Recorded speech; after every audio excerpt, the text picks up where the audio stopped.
And we are live with the 239th episode of Absolute AppSec.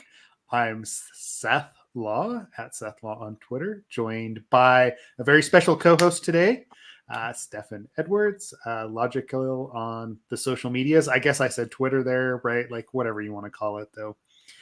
Formerly known as Twitter. Formerly known as Twitter, which is listed as everywhere, and I should just say, at Seth in Slack, right? Like Absolute AppSec Slack. Yeah, that would be, that'd be wider audience. No, I don't know.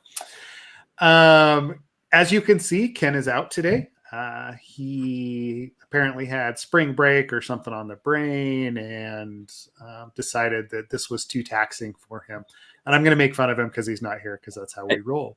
I think he's choking sweaty men. Yes, he does like to do that. So, and we can say that because he's not on the podcast. Because he's not on the podcast, and he's also not in the room and can't choke us out. So, yeah, exactly. Oh my gosh! Sweet. Well, Stefan, it's been a little while since you've been on. Before we jump into some of the CVE details and some of the other stuff that we wanted to talk about today, I just wanted to catch up.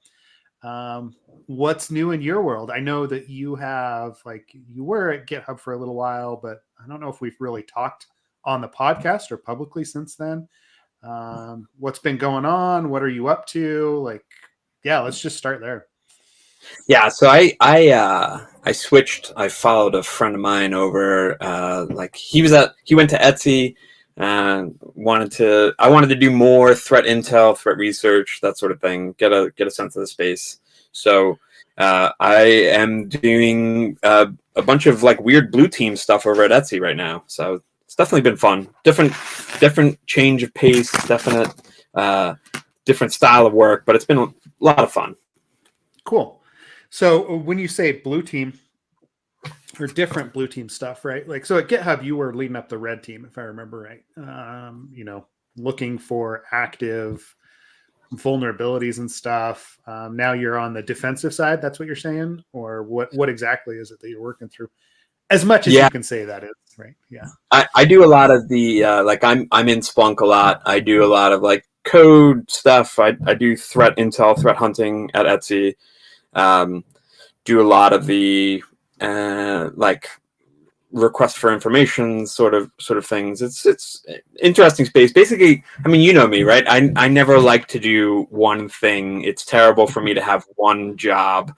I loathe boredom and being stuck in one box. So I am doing a whole bunch of stuff over here, getting my hands in everything. So that's awesome. Fun. Yeah. That's good. I mean, it's one of the things that I know we struggle with in this space as far as the blue team side of things is having a decent threat intel feed. And I mean, this will get into the CVE stuff that we're going to talk about shortly. But what is it that you're finding there? Useful, I mean, I know you and I talk quite a bit about all the package repositories, stuff that we can mine out of there. And there is stuff coming down the pipe that you and I have been working on, together. But outside of that, what's currently available today, what is it that you find useful, interesting in doing an application security threat intel feed versus what we traditionally think of as a threat intel feed, right? Some of the things. It's funny to me because a lot of these threat intel feeds want to be mini intelligence agencies, right? They do geopolitical risk, and they do all sorts of stuff, and it's stay in your lane. Don't try to sell me on your Middle East expertise or your Russia expertise or whatnot. I do very often wish that they would stick to cyber threat intel. But I think similar to in AppSec, everyone wants to be a red teamer. I think similarly in the intel space, everyone wants to be the CIA or the NSA. They want to hey, we're super spooky. We have a Russia expert. And it's but is that really what I pay you for? Is it what you're good at? Is it what he's good at or they're good at? Like, no, you know. But it's certainly an interesting space. I think moving into this space versus being in like a pure AppSec space is fascinating as well. I've always known logs were hard, right? Like you and I have talked about this a lot, right? Like logging is hard. I think being on the other side where it's like you only get to consume logs that other people produce, it's fascinating because a lot of the time what we end up doing is we spend a lot of time trying to figure out signals and indicators in logs that we didn't produce, that we have no control over, that we now want to have some control over, and we want to get something out of them. And it's a very interesting exercise. And similar, like when we see in AppSec, devs want to do the right thing. They don't want to be, they don't want to be behind the ball on logs or anything, but I don't think they're used to thinking about AppSec controls, and they're definitely not used to thinking about, like, if I had to respond to this at 1 o'clock in the morning, what signals do I want in this log such that I'm not going to be hunting down to see what actually happened? Yeah. So it's interesting. It's definitely been a change of pace. I've been on call for a while. Like, I swapped. You're turning more gray. That's why. Right? That's what does it. Not the kid. Yeah. It's like that scene in Captain America or whatever it is, where it's like he sits on the bench and he like ages. But it's good though. It's definitely been very interesting to see the other side of the house, which is what I wanted to experience on. Yeah. Well, and I mean that's always an interesting play, right? Like I go back to my early days. I mean, and this is part of the reason I get so like high and mighty on like Crocs and socks and the basics, because again, it's something that we've struggled with for years. And I know on the AppSec side, I know on the developer side that we aren't producing the right signals, right? Like having helped build a sock in the past, or, tried to mine things using Splunk out of logs that are being produced by the app. It's either like way too much on like the debugging information and not enough on the control information, or hey, we're not like tracing this through. I think about my initial experience getting into security on like the penetration testing team at the bank years ago.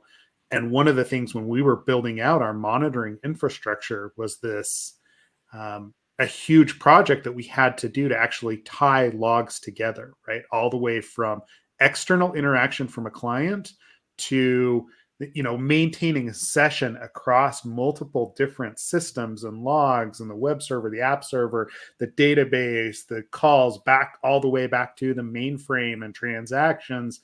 It took years for us to actually get that in place to be able to pass these this arbitrary session token all the way through the logs to be able to have that sort of visibility. And I'm sure that's what we're struggling with, or that's something fairly common across the board. I don't see a lot of organizations that have fixed that, right? Yeah, Etsy's very good with being able to tie logs together, because I think they've had to, right? It's a surprisingly old organization. I don't think most people realize how old Etsy is. So there's a lot of those sorts of things have been there, but I think as you add new functionality, as you experience new things, as you try to ingest things in new systems, there's all sorts of places that you can add insights or add light boxes, whatever you want to call it, introspection points. And so it's been very interesting to be on the other side instead of just giving the other side of the house a bunch of reports and a bunch of things that you found and a bunch of IOCs. It's fascinating to actually sit over there. At GitHub, Red Team very often interacted with our cert and helped sit on those sorts of things. But it's definitely a different beast being on the other side there. It's also fascinating to be in an incident and have the knowledge to like rip apart code very quickly and be like, oh, well, we're not going to have insights here, or okay, this is actually where we need to have insights. It's fun for that perspective as well, not to have to call an SME in for something. Yeah. Well, and I mean, my past like 10 to 15 years, right? Anytime I get pulled into an incident, it's exactly for that reason, right? Like, oh, we Mhm. have this code. What is it doing, right? Like, oh, can you tell us where the flaw was? And I'm like, most of the time when they ask that question, I'd say, oh, which one, right? Like, which flaw is it that you want us to actually dig into and to see whether or not it was exploited? So along those lines, are you finding good? Like, it sounds like it's a lot of internal stuff, like digging through logs. Are you finding any good external feeds? Anything that's helpful from a third party perspective? Um, we have the usual threat intel vendors that we use. I think the fascinating part is how much of a difference between vendors there are. Yeah. And how much like without naming vendors, like how much of a difference some vendors are like very good across the spectrum. Some of them focus very heavily on like a trust and safety angle, or a like email or criminal fraud angle. It is pretty fascinating to see how many of these. I sort of want to divide them into like half are FBI wannabes and half are like CIA, NSA, Special Collection Service wannabes. Like it's very fascinating to see the folks who are like, oh, we only do cyber crime intel, and that's it. Hmm. That's all we do. So if it is not about those sorts of things, we have no information on it, and we will not have information on it. And that's just straight up what we don't do. Okay.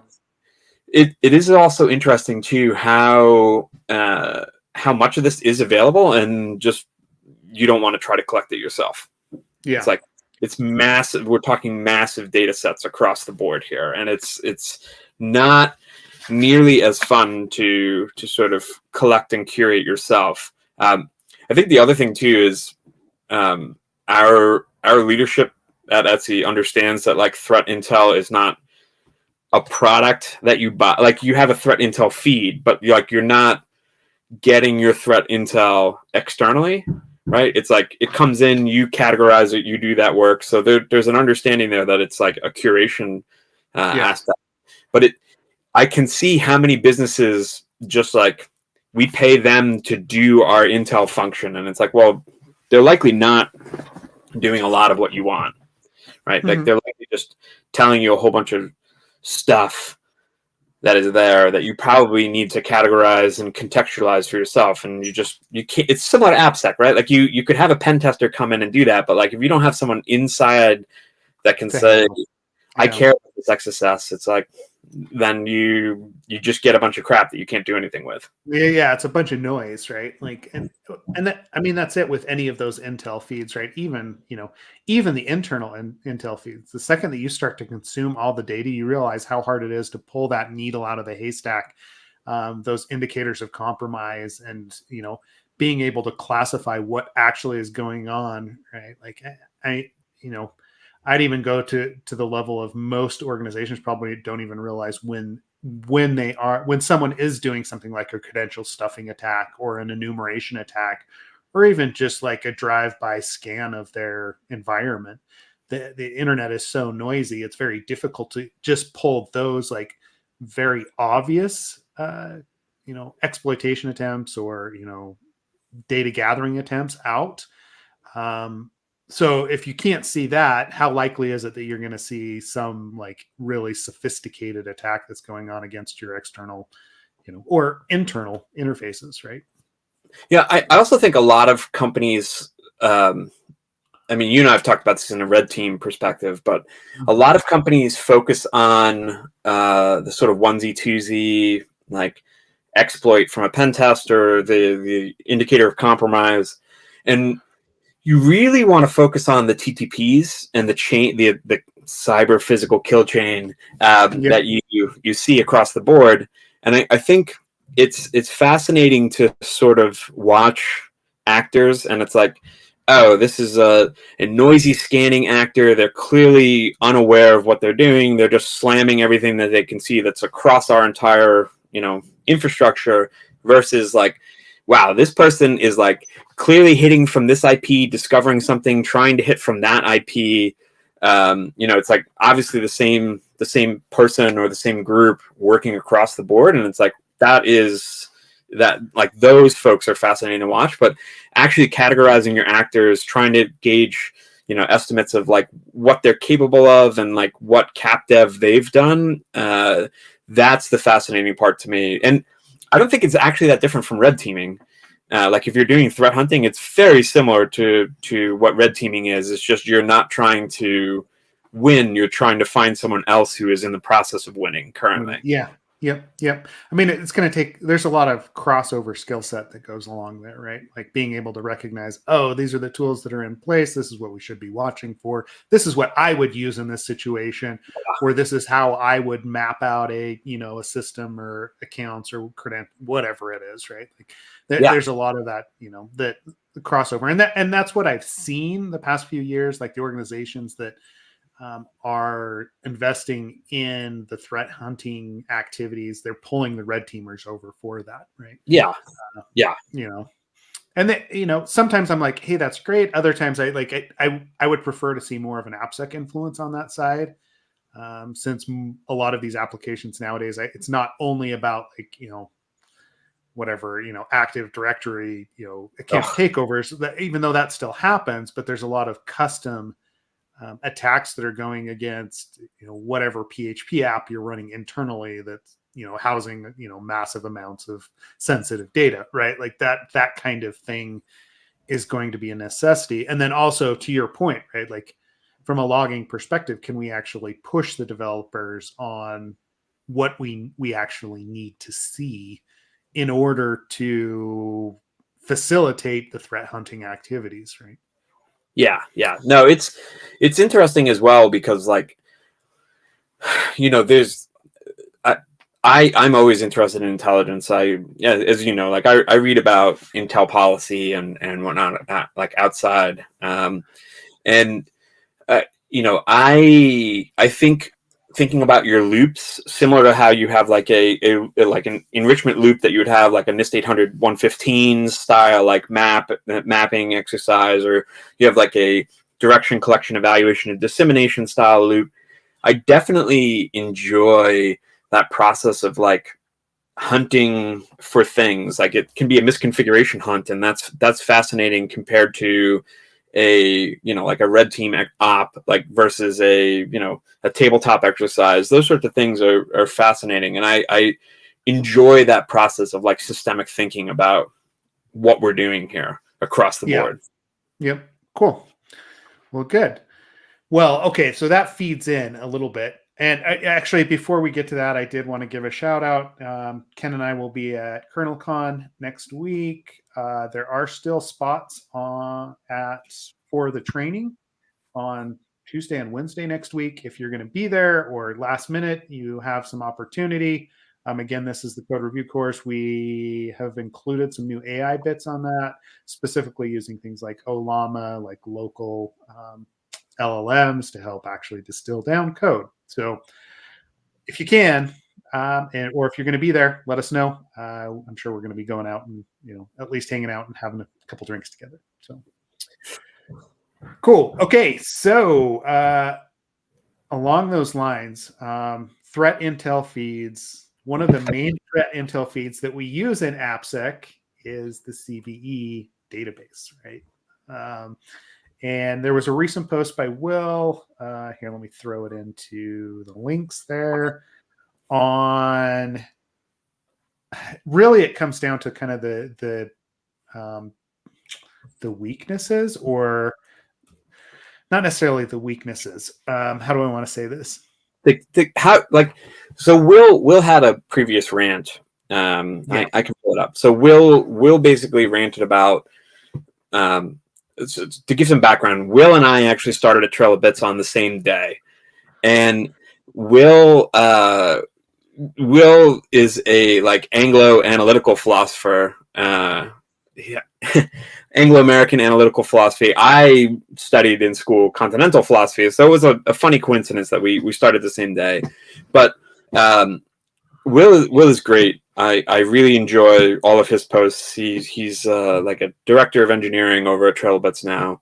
But he ranted about what CVEs and how we categorize them. And Yeah. I thought this post was fairly fascinating because he sort of walks through how CVEs are positioned and what posture they are meant to have, and Yep. how those align with how they are used in 2024. And it was an interesting thought experiment from Will. I enjoy all of his blog posts, but this one was especially pertinent to the absolute AppSec audience here. Yeah, it is. It is. And okay, so one of the issues that I have, and actually let me bring this up. I've got an example just from recently, from a recent assessment that we did, and like actually I'm going to stop that screen and we'll share something else here, because it comes into play that we have like a CVE for, right, like, okay, so it's a WordPress plugin, right? Let me show Well, this. you're lost there. That's the problem. Oh, I know. We've already lost, but it's okay. So there's a WordPress plugin that has a CVE that's been, yeah, it doesn't really matter what it is, right? But it's been reported. Geez, what happened here? I can't actually like scroll. Dang it. Oh boy, and a reflected XSS in perf matters. I know. Jeez, except I'm having a hard time. Doesn't want to actually. Let's see if Heg. Okay, hold on. Let me find another link for that. Okay. Well, Okay. I think It doesn't matter. even that point though is a good one too. Is like when you're looking for the details on these things, so often it's like No, and that's what I wanted to get into, right? Like, so this one, and for some reason my like scroll is broken on these. well, yeah. Let me see. It's like Yeah. good luck Okay. with. Also, Hold on. isn't WordPress a CNA now too? Like, shouldn't they have like a great? So WordPress is, or right, like this one didn't necessarily come in through WordPress though, right? Like, so perf matters. Okay, so there, whatever, blog site or app was using this, and it comes in and it's like, oh, there's XSS, the researcher, it came in 2023, 2024, it's new. All right, that's cool. The question that I get is, all right, is that actually exploitable? And I'm like, well, it's going to actually take me digging in to see what has happened. So we know it's a cross-site scripting, but from a detail perspective, if we dig into, okay, here's this authenticated, all it says is there is XSS in this package, right? I would actually have to go to the, okay, here's the patch stack reference. I think these are the guys that actually discovered it. There's a solution, update the fix, but they don't actually give me details of what is going on. So for me to discover this, I've got to actually do code review. I've actually got to do some sort of dynamic testing to see if I can recreate it. And even then, I'm probably going to have to go back to like patch level fixes to discover what the vulnerability is, where it actually is at. So for me to tell the client at this point, I wasn't even sharing my screen there, it just stopped. For me to actually tell the client whether or not they need to go patch this becomes an exercise in, a couple hours of my time, when it's not, whether or not it's really worth that to, in this case, right? Like, it is an indicator that there's issues with perf matters in this example, and it should probably be patched. But when it comes down to prioritization, and there's an organization that needs to prioritize what they're doing, is this really a critical vulnerability that they need to be concerned about, or is it something that we put in the backlog and the next time they go update their plugins, it's going to be fine? Like that determination is riding on an analysis that CVE is not providing to me, right? And so that was my like just context as far as that goes. Well, and you're right. Yeah. Well, it's interesting. Do you know Larry Cashdollar? I don't know Larry. No. Larry, I think his handle is like underbar Larry 0. Yeah, Larry 0. Larry, I've known Larry for years. Like we knew each other through some of the work that he did in PHP. He's at Akamai, if I recall correctly. but he has some tooling to like model specifically WordPress, like as a model, and then find attack paths, not quite symbolically, but sort of symbolically through his WordPress model. And for years, he just pumped out WordPress vulnerability after WordPress vulnerability. That's like literally all he did. And yeah, it's like that's what you need when you have these sorts of things. But Larry was great for that sort of stuff. And it was like it was brutal watching him at times, because like if you were on full disclosure or if you were on any of those like monitoring lists, it was like, wow, this guy pumps out really good high quality vulnerabilities continuously. It's like, yeah, that's what we need, mm-hmm. And Will talks about that in the blog, that like CVEs are not positioned to be used uncontextualized. You're meant to like consume it, contextualize that information as part of an intelligence process, and then use it. Yeah.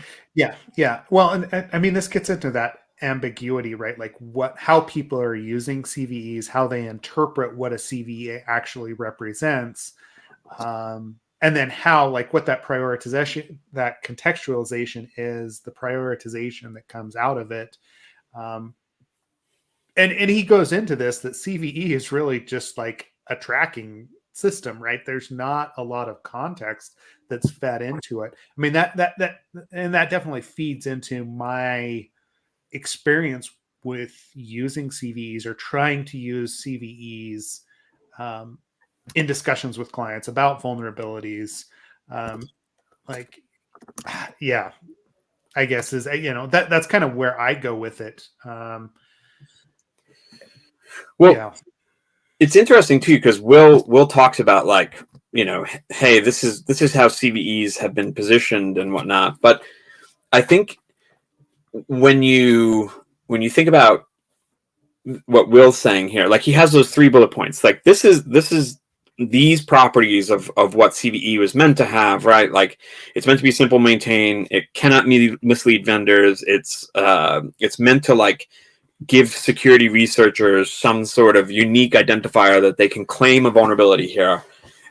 But the recent White House executive order is a good point. Like we sort of count CVEs, and you sort of like get a count of CVEs, and that is how vulnerable your application is. And it's like, when you look at like an NPM audit of packages, it's like there could be a transitive 10 level deep thing that you never call, and your application is never called accidentally and is never in the path, but you have a CVE against it, and now you have to fix it because there's a vulnerability in your code here.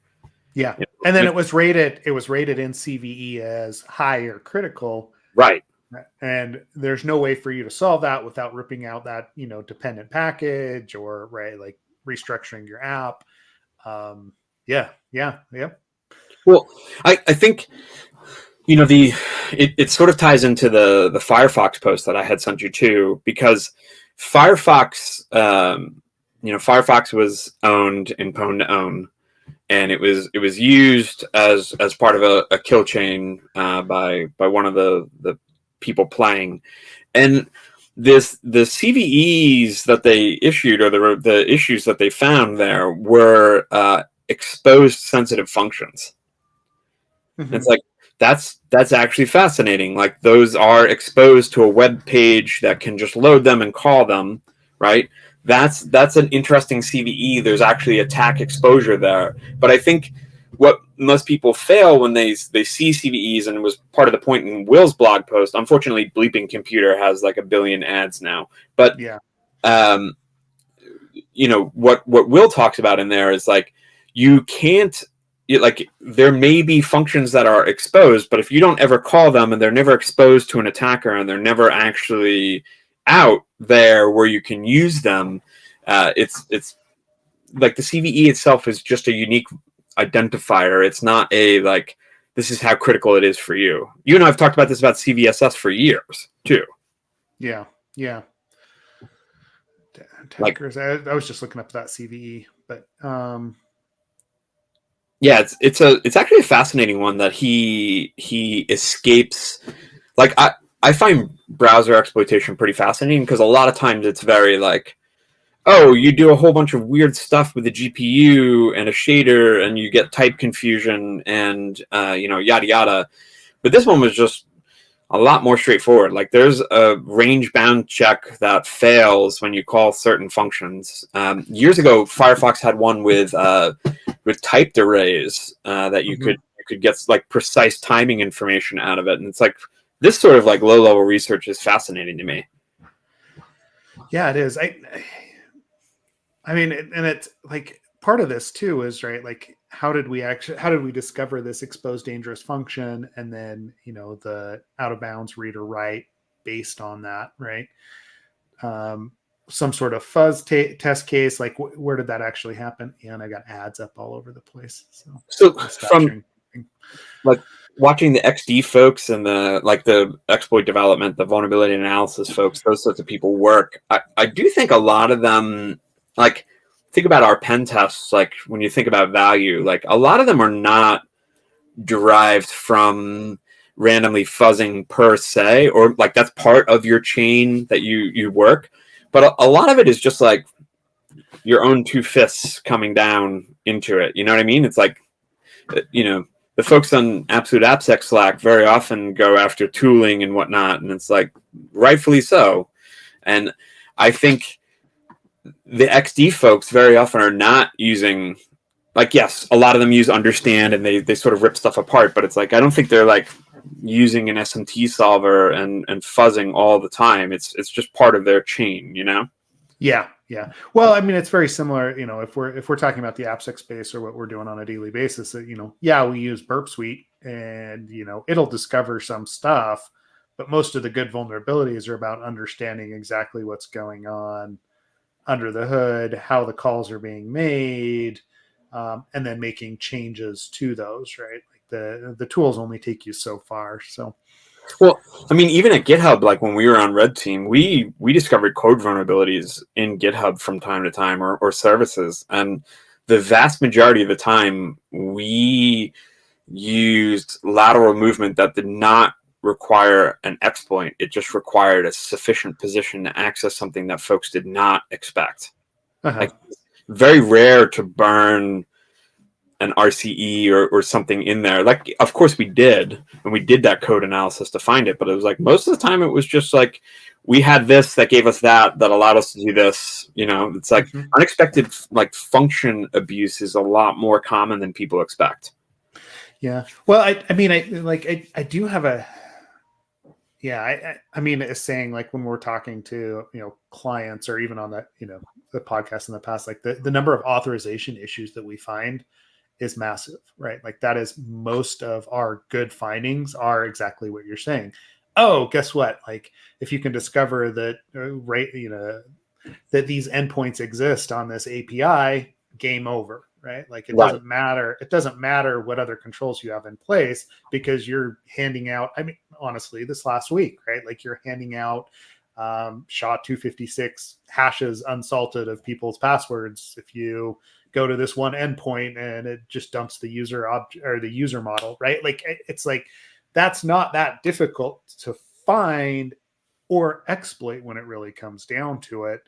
All you have to do is recognize that it exists and that pathway is there. Yeah. I think a lot of folks don't actually understand the model. Like you and I have talked about like graph theoretic applications of models for years of applications. And I don't think people actually understand that, like when you look at an application, it's effectively a DAG, right? Like there's a graph. Blockchain people don't get excited, but it's it's like, it's a DAG, right? Or it's a tree of views. And I don't think most people understand that there are connections there that you will do as an attacker that a normal person would never do, and that abusive functionality is the problem, less than like code vulnerabilities exist, but most of the time it's going to be an attacker. Like even if you look at APTs, a lot of times it's like if you look at the initial ingress, it's like they emailed someone an exe and they clicked on it. It's like Yep. Okay. They got creds. Yeah. Right. Yep. They have a session that exists, and they're able to get access to stuff that they shouldn't be able to get access to, and game over. Right. Yeah. Yeah. And I'm also not going to burn an O-Day in Windows or Linux or something for most organizations if I had one, yeah, It's like, you don't need to, right? Like, no. and yeah, you really don't need to. And you even go back to what the SolarWinds, hack, right? Like, which was really just distribution of malicious code that was signed by SolarWinds, and they waited for so long. Yeah, they burned that eventually, but it was, it wasn't necessarily a targeted attack. They were just, hey, like this is watering hole. We have access to build this, so let's put it in place, and eventually we're going to be able to use it to great effect. Yeah. Well, even if you look at Medox, which was the Ukrainian tax software distributor that was used to hack into a whole bunch of stuff in Ukraine, it was like they knew that they would get access to a lot of sensitive organizations because so many organizations use this tax software to operate in Ukraine, and that's how they moved NotPetya and stuff around. But it's hard when you get into this space because I think a lot of people think APT. They think the A is the important part. They think the advanced, like, oh, they're doing all these like crazy hacks and stuff, and certainly that exists, but it's mostly the P, which is a weird way of phrasing that. We need a phrasing. Mostly the P. It's mostly the P, but it's mostly the persistence of these actors that is interesting. If I am looking at an organization and I want to see who I would attack, I'm not going to like necessarily hope that the first person it's true, but it's not that I'm going to like, oh, I'm going to look at them and I'm going to burn some like super advanced exploit or something. It's like, I'm going to email everyone and see who clicks on a link and whose credentials I can get, and then use their credentials to move laterally. Like, Well, and like we had client recently like ask again about doing a phishing, like a spear phishing engagement, right? And I'm always like, guys, what do you want to prove with this? Someone is going to click. Yeah. Right. Someone is going to click. I'm going to be able to get their credentials, get a session, and whatever they have access to is where I'll start. Right. Like, yeah, like it's fine that you want to run this engagement and make it like an awareness thing with your employees that they shouldn't be doing this, and right, like, and see how fast they respond. But it's probably going to be more useful if you go from the assumed compromise perspective that, hey, I have access to this system. I got support person's access into your internal portal. What can I do? How quickly do people respond to that? And I mean, it's kind of like we're starting to cross over from application security to threat hunting to the red teaming, right? Like those lines get blurred pretty quick as soon as you start to talk about this. But it is right. Like there's a reason why in the code review course we talk so much about like that attack surface and what that actually looks like in the application itself. So in the case of the Mozilla, right, like, if I was looking through the code and I see public functions that are accessible, that's where I'm starting. And I'm assuming that someone has access to that, or I want to see the controls that are going to restrict that. And that's what they exploited for Pwn to own. But the number of vulnerabilities that I find from like a, open box assessment where I have access to the code, where endpoints are publicly accessible that should not be, or like, authorization has been turned off, or, what have you. Honestly, it's 80 to 90% of the apps that we look at that we find some sort of functionality there. So it's not uncommon. Oh, no. Well, and I think tying it back to Will's point, I think there's a contextualization process and there's an understanding of like what a vulnerability means in a CVE perspective. And Will nails it, right? Like we use CVEs wrong as we count them and as we force them down. And the recent White House executive order saying that we need to move away from counting CVEs and saying like number goes up, so security goes down. And as number goes down, security goes up. Like that inverse relationship is not necessarily true, right? Like the phishing one always gets me, because it's like, you don't want people to click links on the link clicking machine that they have in front of them, that all they do all day is click links. Like that, Yeah. that is your concern, is like, hey, don't do the thing that machine that you have in front of you is meant to do. Don't do that unless it passes this sniff test that you're meant to determine. Like, Yeah. it's ridiculous. Yeah. Well, and the ability to get past that sniff test is so easy. Like the barrier to entry is so low for an attacker in that case, right?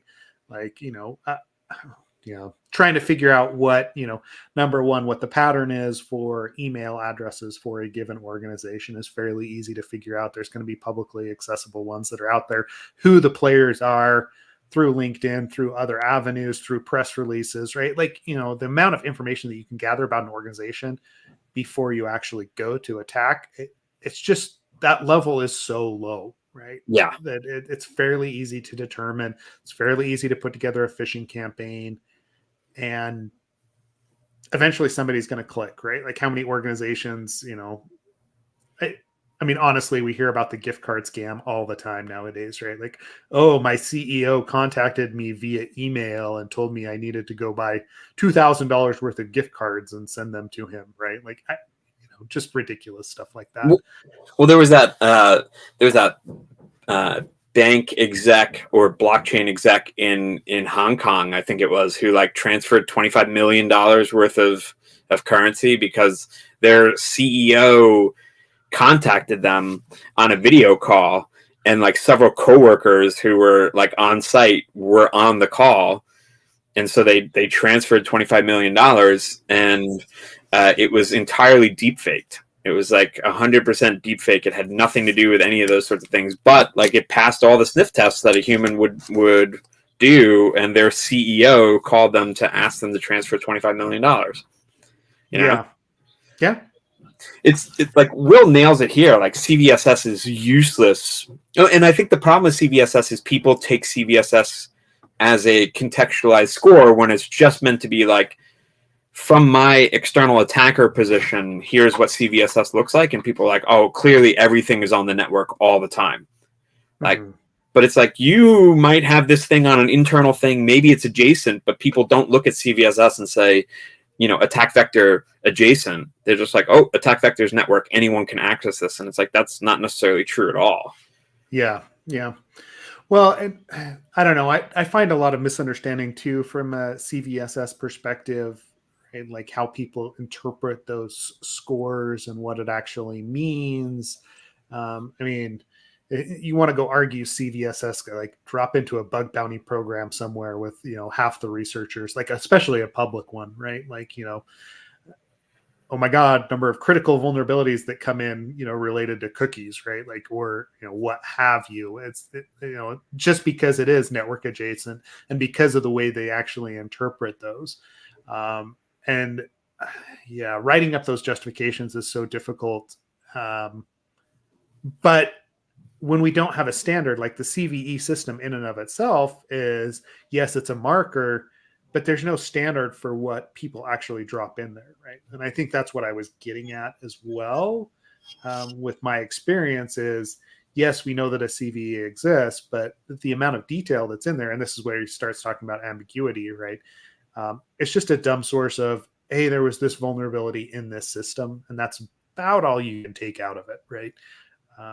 You've got to do more contextual research. You've got to actually figure out what that means for you. Oh, is it from a researcher that you've already seen in the past? That there's specific, details that will come along with that. And maybe you'll get lucky and it has an actual like proof of concept.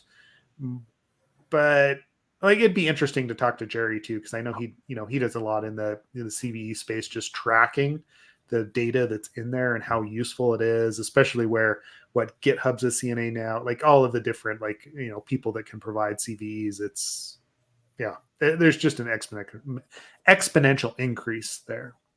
Yeah, Will talked about it too. I think his previous rant was on regular expression DOS, because he sees a lot of like regular expression DOS. I've reported RE DOS before. I'm not going to say I'm above reporting RE DOS, but it's like, I think at best that's usually an informational, unless I can actually find something that literally stops working and stops working for everyone, it is an informational at best. And I think a lot of times, and it's become a joke. It's like you follow full disclosure for people who are old like me.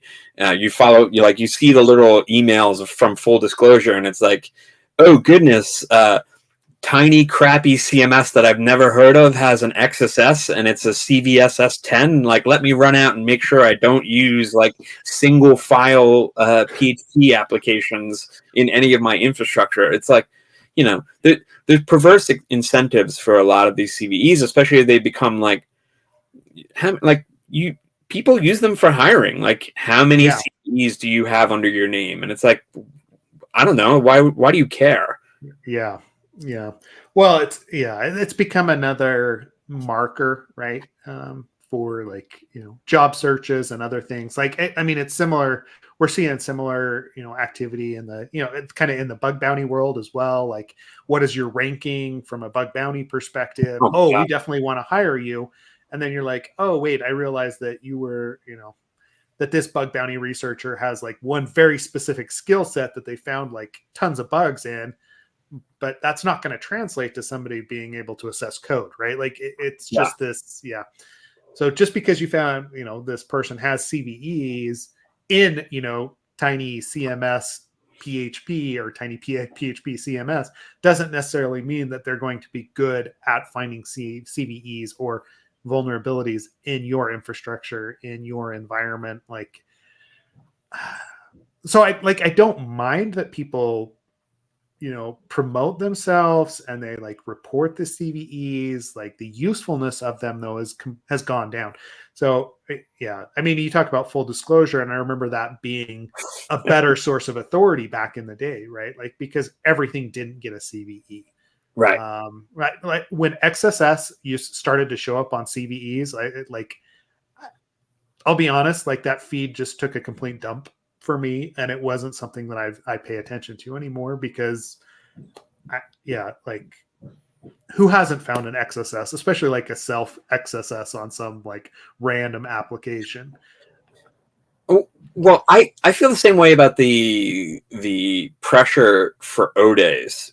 Every vulnerability that you find that someone else does not know about is an O day, and it's like, once you start to frame that, like when I was young and I started doing this, and it was like, ooh, O days, and then I was literally sitting there one day, and it's like I'm sitting on an application, and it's like you find O days all the time. It's like they're not actually that interesting, and I think what really sent it home for me is there's a famous security researcher who worked on a product that I had worked on for a huge hedge fund. They had product, whatever it was, and this security researcher was famous, and I was like, oh good, I'm going to see all the stuff that I missed during this. Now we had a lot of time. We were looking at things. It was myself and a friend of mine, Darian. We were looking at this, and I was like, this is going to be awesome. It's going to see stuff.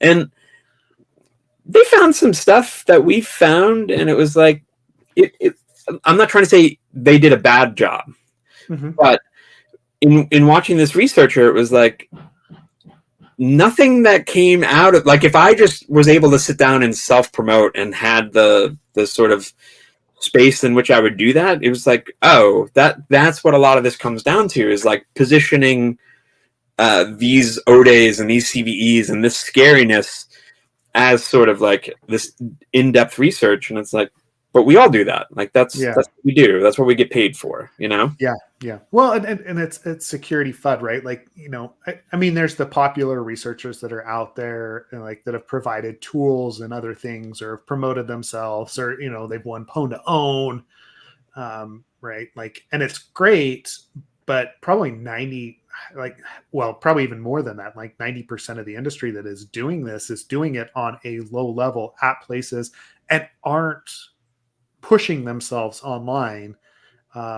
And so like I always have this issue too, stepping into clients, is, they recognize the name, whatever else it is, and what they expect from an assessment is wildly unrealistic. Yeah. Right. Like they, Right. oh, in 20 hours, somebody is not going to fully understand your product and come up with 10 O days. Right. Like that's just like you're talking about, especially when we start talking about C, C++, and you and I even haven't got into that like C, C++, don't use it, discussion yet. But like the amount of time it takes to curate, to fuzz, to right, like to understand what the application is, to figure out like where those authorization issues are, it's not something that can be accomplished in that such a short amount of time. And yet, like especially and in the Web3 space, right? Like in the crypto space, there is this understanding that, oh, well, once somebody looks at my smart contract, then it must be good, right? Like, just because like we had one expert look at it, we're going to release to the world, and there's never going to be any other issues, and like not taking into account like the tool set that they're using, the experience that researcher has, like just because they publicly found a vulnerability in, whatever Solana, smart contract doesn't mean that they're going to be able to find the same thing in Solidity, right? Like it just is it's this weird like expectation that people have for popular names, for popular organizations, and then like this security blanket that they like to pull out, right?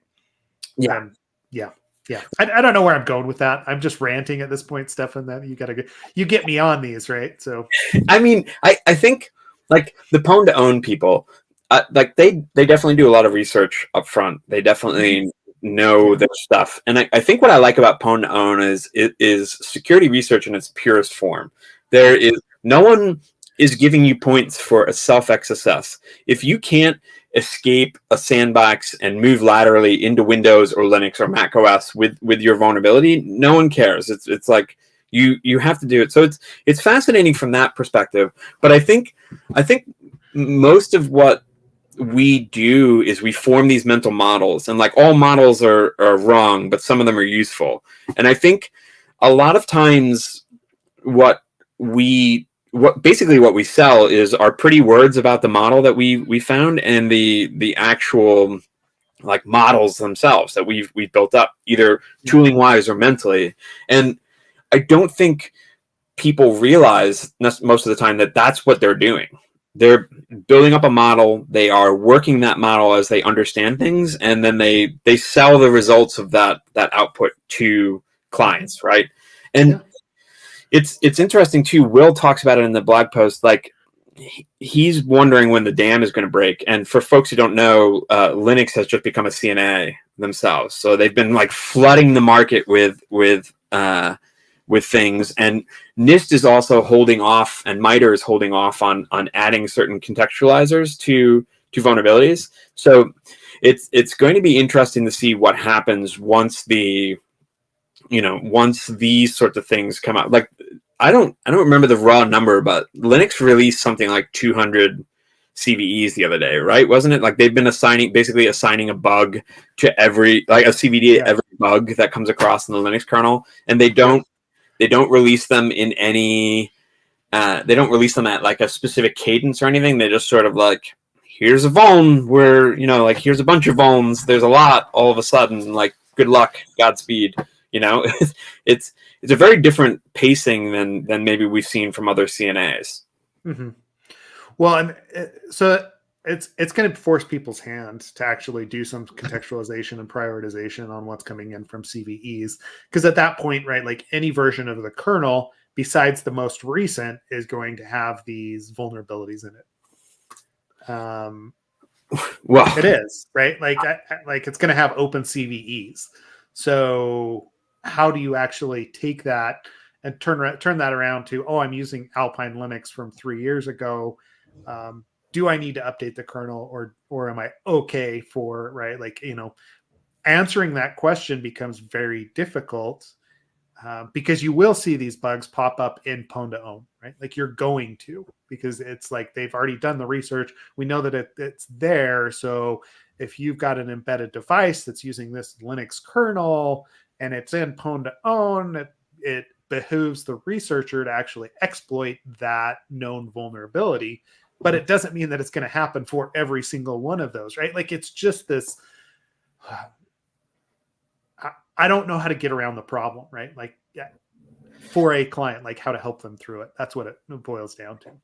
Well, and using your example too, there's the difficulty of like, so you have a 3-year-old Alpine, right? Is it Mhm. a container? Is it a VM? Is it a VM container? Like what Linux is actually like doing all the C groups and stuff like that? Is it like a Linux that is fully patched? Is it an ancient Linux? Are you doing something weird with containers in VMs? Like what VM host are you doing, etc. Like it's a much more nuanced discussion, and very often it's just going to be like number big, therefore security low, and it's like, well, that's not necessarily it. And I do like how Will sums it up, is like this leaves us in a funny state, right? Like Yeah. we're in this place where we don't like we're sort of in a new realm where someone is like high volume like actually hose spraying CVEs, and they're no longer. It's not like a CNA of last resort. So if folks don't understand, like, or know, there's actually 2 classes of CNAs. There are, numbering authorities that can handle their specific space. Like GitHub is a numbering authority for GitHub stuff. Boeing, I think Boeing is one, and Airbus is one for Airbus and Boeing stuff. But MITRE is a CNA of last resort.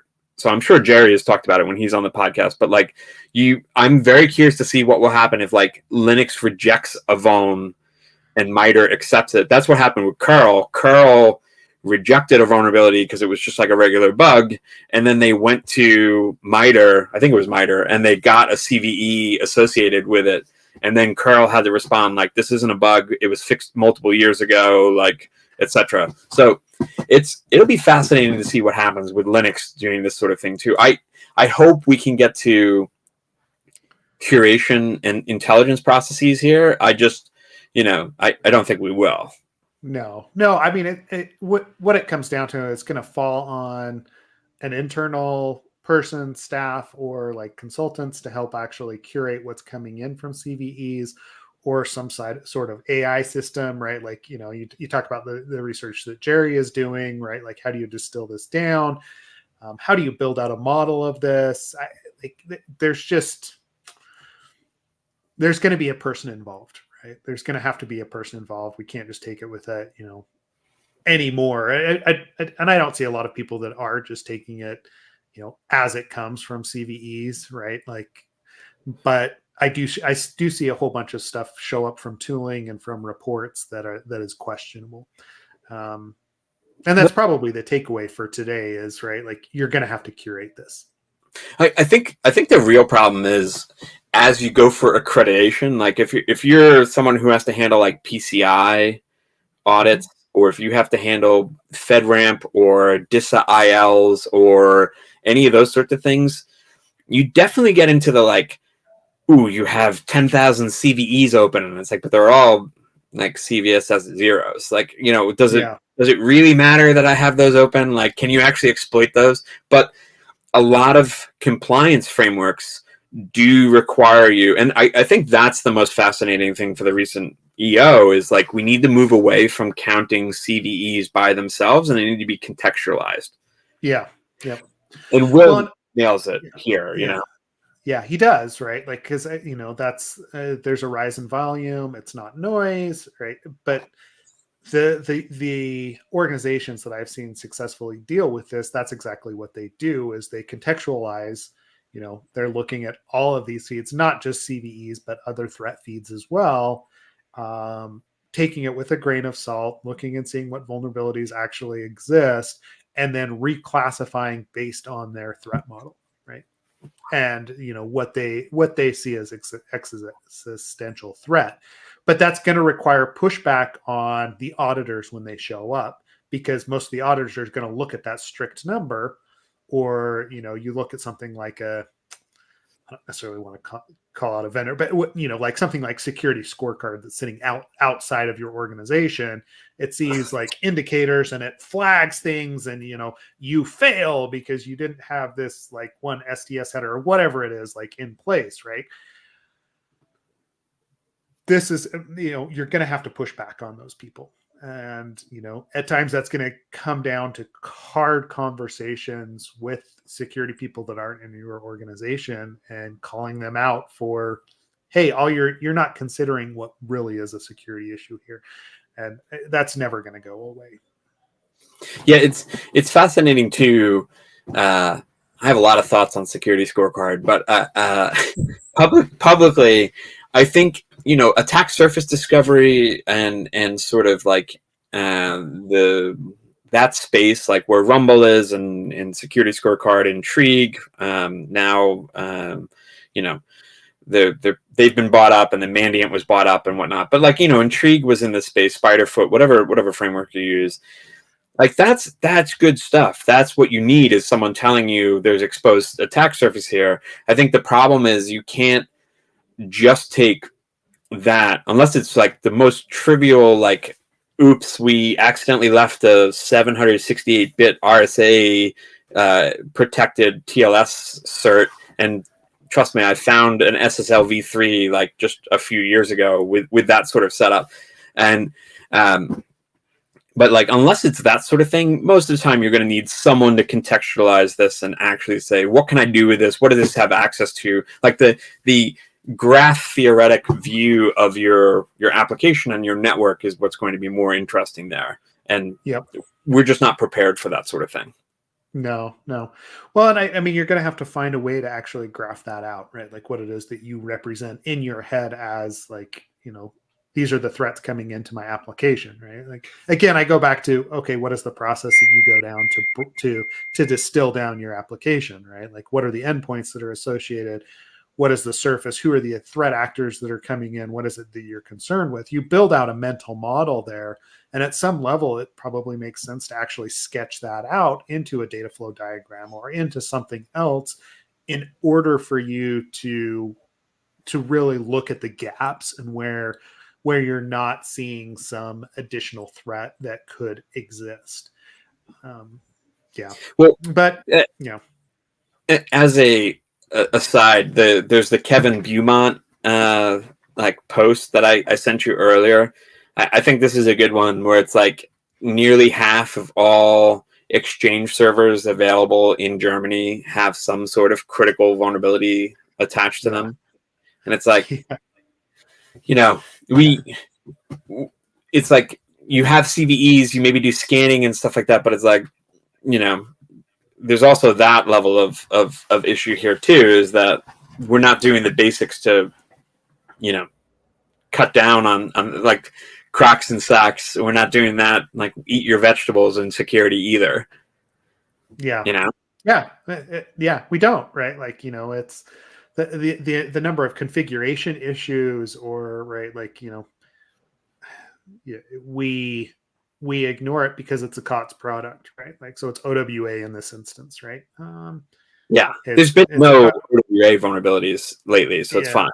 It's fine, right? Like, but discounting the fact that the last time you patched it was 4 years ago, right? Like, it's just and I get that everyone's busy, right? Like, that's, but at some level that's got to be taken care of. So anyway, but we've ranged all over.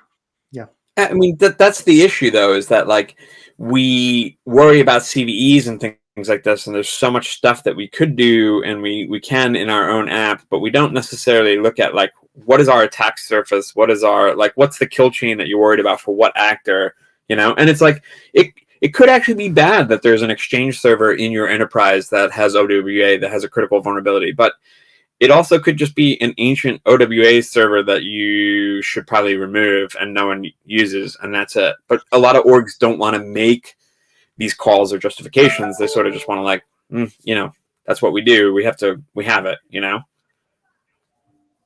Yeah. Yep. It is, right? Like, it's, I don't know. It's just getting to the point that the number of CVEs, you've got to curate what's important to you. What is it that you're looking for as it's coming in?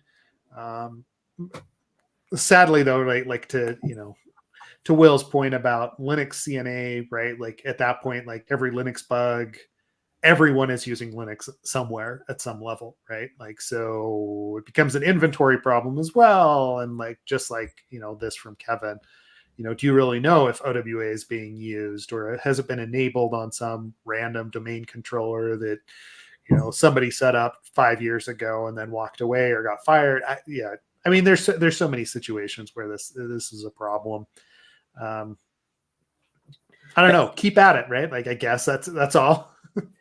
Well, I think as to tie it up with a bow, like as consultants, a lot of the things that we do, AppSec, Blue Team, whatever you're doing, a lot of the things we do are to process and contextualize these sorts of vulnerabilities for our clients. So anything you can do to sort of contextualize, provide them with like your mental model, your intelligence loop, whatever it is, to actually break those things down, that's what you should be aiming for. Like CVE counting is going to be a thing probably for a few more years. Like it's not going, it may never go away, but at least we can sort of like contextualize, answer things, put in mitigated controls, talk about those sorts of things and help. But it is sort of a broken, like faulty tower of things. And that wasn't even a faulty tower reference. It just was like a useful one at a really useful one there. No, I mean, you're absolutely right. Like we're not going to get away from it, right? Like it's very typical, like from a firewall perspective, right? Like they talk about the number of attacks that they've prevented from happening on your systems, and they're just, I'm like, yeah, but 90% of those is just people nmapping the internet, right? Like you're just right, like, but they're going to claim those numbers because it makes them look better, right? And that's what most of these tools are going to do. Is like, oh, well, look at all the CVEs that we found because you're using Linux, right? And you're like, yeah, but right, like that's where your expertise comes into play, and that's where you will be useful to other people in the organization, is being able to respond to that.